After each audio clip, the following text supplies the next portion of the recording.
Sveiki, aš esu Auksė Labas ir šiandieną bus filmukas, kaip mano sesė sužino, kas yra autobusas. Gero žiūrėjimo. Au.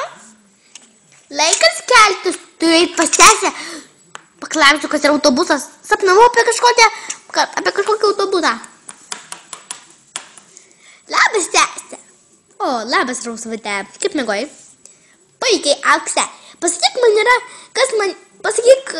man, kas yra autobusas. Autobusas ar troleibusas?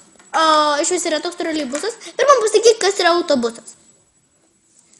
Autobusas tai yra toks dalykas, autobusas.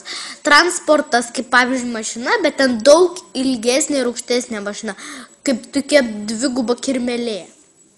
Kirmelė, autobusas yra kirmelė, yeah. Ne, kvailiukat, nieko nesupranti. Atsiprašau. Aš čia perkeltinė prasme, netiesiogiai. Šitą autobusas yra mašina irgi, bet jinai daug ilgesnė už paprastas mašinas, kaip mes važiuojam, ir daug aukštesnis. Bet, kaip kirmelė. Tai taip, tai reiškia, kad autobusas yra kirmelė. Viskas labai aišku. Ne taip, žinai, tu gal geriau dabar nesidomėk, kas yra autobus. Kai paaugsiu, tada mamos paklausk. Kirmelė, kirmelė, mama, autobusas yra kirmelė. Ačiū, kad žiūrėt šį video, jeigu jums jis patiko, paspauskite like.